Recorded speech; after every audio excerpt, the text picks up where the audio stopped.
you feel? What?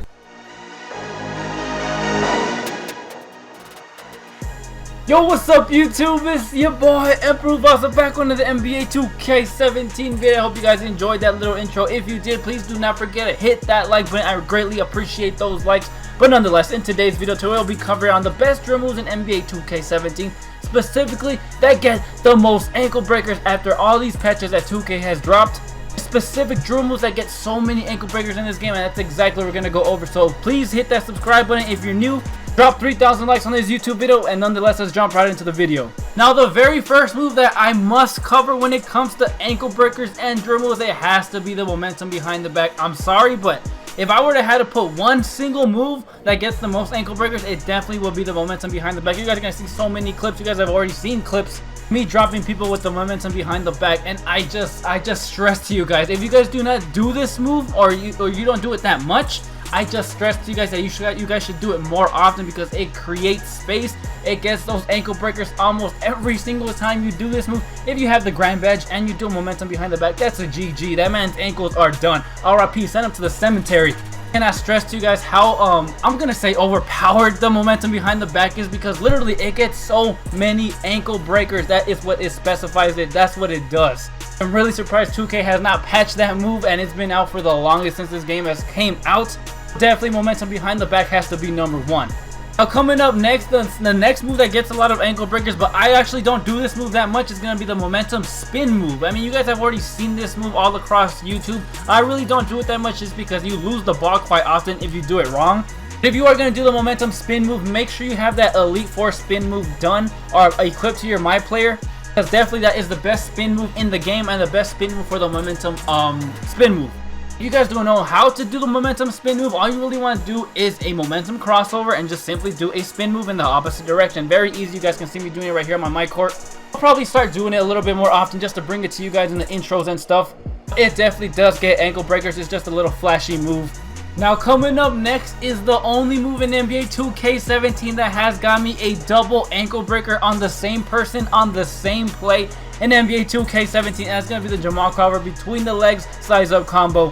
I've just recently started doing this move again, but I might change it up once more just because I'm getting bored with this move already.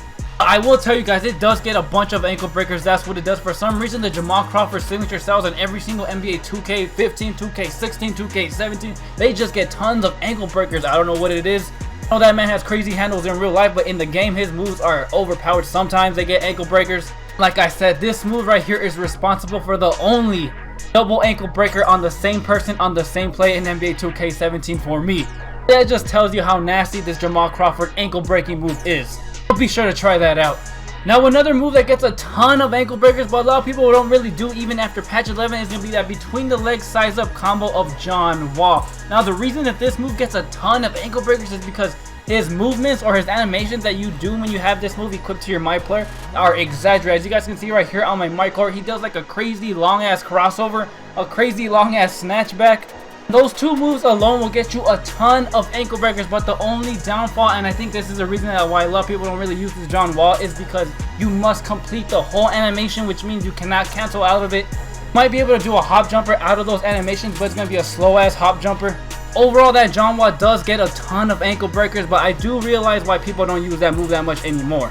And the very last move that gets a ton of ankle breakers that you're not going to find in your signature styles has to be the snatchback. I don't care what archetype you are, a playmaker, a point forward. If you're a speed boosting sharpshooter, you guys must be doing this snatchback. You guys already know the snatchback is one of the deadliest moves in NBA 2K17 period. Right after the momentum behind the back, I feel like the snatchback is the second most ankle breaking move in NBA 2K17, just because literally it gets ankle breakers. That's what it does. That's what the snatchback does.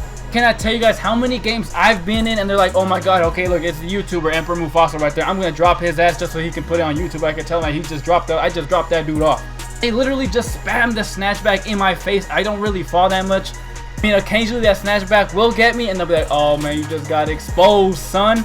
I'm just like, really? You were spamming the snatchback all game and I fall once. That snatchback is nothing to play with.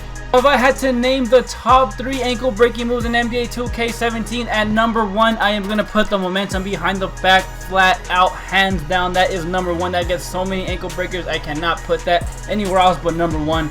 Coming in at number 2, I'm actually probably going to put the momentum crossover. Just a simple momentum crossover. Even if you just spam that move, you're going to get a ton of ankle breakers. You're going to create some space. Coming in at number 3 has to be that snatchback. Those are the top 3 ankle breaking moves in NBA 2K17. Start doing those moves more often if you want ankle breakers.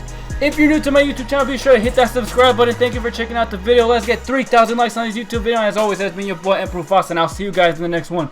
Peace.